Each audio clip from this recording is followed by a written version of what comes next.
सना, आप कैसे देख रही हैं? डिक्टेट तो हम होना शुरू हुए थे बड़ी हद तक 2018 के बाद से ही, जब स्टेट बैंक के मामलात हमने देखे। आज भी बहुत से लोग उस पर तनकीद करते हैं, और अब हम यहाँ तक है कि हम आपस में एक तो इन्हिसार कर रहे हैं मुकम्मल तौर पर कि आईएमएफ, और फिर आईएमएफ अगर कोई चीज़ें कर रहा है तो उस पर पॉलिटिकल पार्टीज पॉइंट स्कोरिंग एक दूसरे पर कर रही हैं, तनकीद कर रही हैं, एक आम आदमी उस पर बात कर रहा है। हमने शायद इस इशू को खुद बहुत कॉम्प्लिकेट कर दिया है।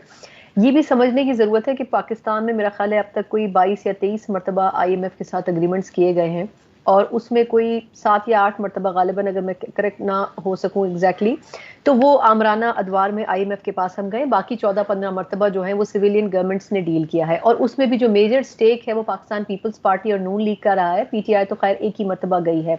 तो ये भी देखने की जरूरत है कि इतनी मरतबा आईएमएफ के साथ डील करने के बावजूद भी क्या वजह है कि हम आईएमएफ के साथ इस मरतबा नाकाम हुए। फिर एक बड़ी गलती जिसकी वजह से मुझे लगता है कि आईएमएफ ज्यादा स्ट्रिक्टली पाकिस्तान के साथ डील कर रहा है, वो शायद ये वजह भी हो सकती है कि जो स्टेटमेंट्स दिए गए, जिस तरीके से कहा गया कि जी न्यूक्लियर एसेट्स के ऊपर बात करनी जो है वो शायद वो भी शराइत में शामिल है। फिर कहा गया कि जी जियो पॉलिटिक्स हमारे साथ हो रही है, इसकी वजह से भी आईएमएफ से एग्रीमेंट नहीं हो रहा। मेरा ख्याल है इस किस्म के स्टेटमेंट्स की जरूरत ही नहीं थी।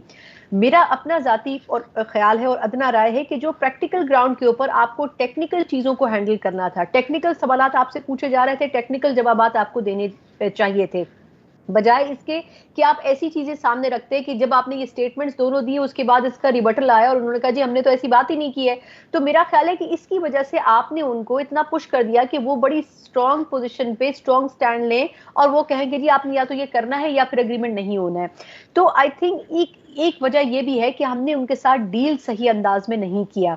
दूसरी चीज आई थिंक ये है कि हम कोई अल्टरनेटिव प्लान की तरफ नहीं जा सके। आईएमएफ आपका शॉर्ट टर्म प्लान जरूर है, चले अगली मर्तबा के लिए भी शॉर्ट टर्म है, लेकिन मेरा ख्याल है कि लॉन्ग टर्म प्लान या स्ट्रेटजी की तरफ हम गौर नहीं करते। 5 साल बाद हमने इकोनॉमिकली कहाँ खड़ा होना है इसके बारे में शायद ही इस वक्त कोई सोच रहा है।